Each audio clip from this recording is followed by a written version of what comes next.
नमस्कार, मी सिद्धेश ताकवले आणि आपण पाहताय जय महाराष्ट्र बुलेटिन मध्ये आपल्या सगळ्यांचं स्वागत। आणि बुलेटिनच्या सुरुवातीलाच बातमी आहे विधान परिषदेसंदर्भातली। विधान परिषदेच्या 11 जागांसाठी आज मतदान होत आहे। विधान परिषद निवडणुकीचा निकाल 22 जूनला लागतोय। 17 पैकी 6 जागांवरती महायुतीचे उमेदवार बिनविरोधपणे निवडून येण्याची शक्यता आहे। राज्यातील 17 पैकी 6 जागांवरती बिनविरोध विजयाचा गुलाल उधळला गेलाय। विधान परिषदेच्या 17 पैकी तब्बल 6 जागांवर महायुतीचे उमेदवार बिनविरोधपणे विजयी झाले। आता 11 ठिकाणी निवडणुकांची रणधुमाळी पाहायला मिळणार आहे। कोणाचं पारडं जड ठरेल याचा निकाल 22 जूनला समोर येईल। बिनविरोध निवड झालेले उमेदवार रवींद्र फाटक, अनिकेत तटकरे, विक्रम काकडे, प्राजक्त तनपुरे, दुष्यंत चतुर्वेदी आणि अरुण लखानी सोबतच निवडणूक होणारे मतदारसंघ नाशिक, जळगाव, सातारा, सांगली, नांदेड, सोलापूर, भंडारा, गोंदिया, अमरावती, धाराशिव, लातूर, बीड आणि परभणी, छत्रपती संभाजीनगर, जालना, नागपूर या ठिकाणची सध्या निवडणुकीकडे सर्वांचेच लक्ष लागले।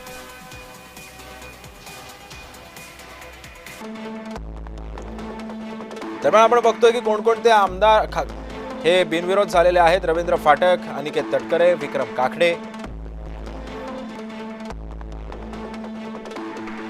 त्यानंतर प्राजक्त तनपुरे, दुष्यंत चतुर्वेदी आणि अरुण लखानी।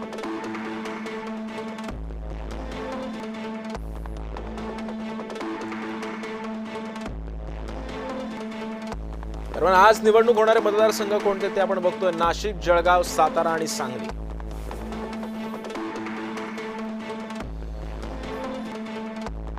नांदेड आणि सोलापूर, भंडारा आणि गोंदिया, अमरावती, धाराशिव, लातूर आणि बीड, परभणी, छत्रपती संभाजीनगर, जालना, नागपूर। त्यामुळे आज निवडणूक होणार आहे। अमरावती, जळगाव, नाशिकमध्ये सध्या विधान परिषदेच्या 11 जागांसाठी आज मतदान होत आहे। विधान परिषद निवडणुकीचा निकाल हा 22 जूनला लागणार आहे। काही निवडणुका या बिनविरोध सुद्धा झालेल्या आहेत। मतदान केंद्रावरती सध्या लगबग पाहायला मिळते। आपण बघतोय काही मतदारसंघामध्ये निवडणूक ही चुरशीची सुद्धा होणार असल्याचं बोललं जात आहे। अमरावती, जळगाव, नाशिक आणि इतर भागांमध्ये सुद्धा निवडणुकीचे निकाल काय लागतात हे सुद्धा पाहणं तितकंच महत्त्वाचं ठरणार आहे।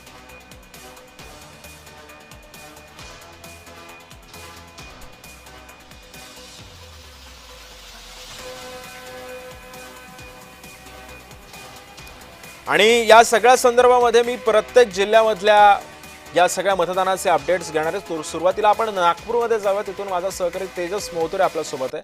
तेजस, 17 पैकी 6 जागांवरती महायुतीचे उमेदवार सध्या विजयी झालेले आहेत।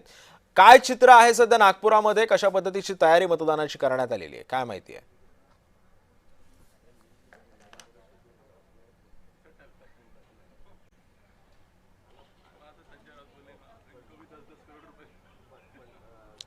नक्कीच सिद्धेश सर, आपण जर बघितले असेल तर विधान परिषद निवडणुकीचा आज जे आहे ते मतदान आहे। आणि विदर्भाचा जर विचार केला तर विदर्भात जे आहे ते 2 स्थानावर जे आहेत एका अर्थानं निवडणूक आहे, ते म्हणजे नागपूर असेल आणि भंडारा, गोंदिया, 2 ठिकाणी। अन्य ठिकाणी जे आहे ते अनपोज जे आहे ते निवडणूक पार पडली आणि त्या ठिकाणी जे आहे ते महायुतीचा जे आहे ते विजय झाला।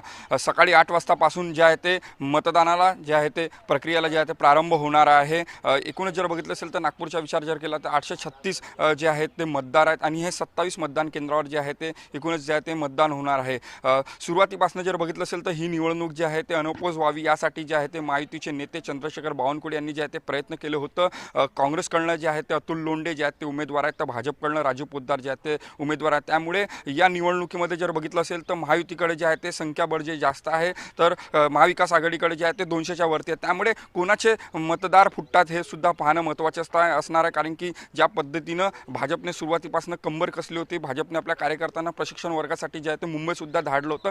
त्यामुळे या निवडणुकीत जे आहे ते संपूर्ण राज्याचे जरी लक्ष असलं तरी या निवडणुकीत जर बघितलं असेल तर सर्वात अधिक जे आहे ते मताधिक्य जे आहे ते भाजपकडे म्हणजे राजू पोद्दारकडे आहे। त्यामुळे या निवडणुकीत जे आहे ते एकूणच जे आहे ते कोणाचे मतदार फुटतात हे सुद्धा पाहणं महत्त्वाचे असणार आहे।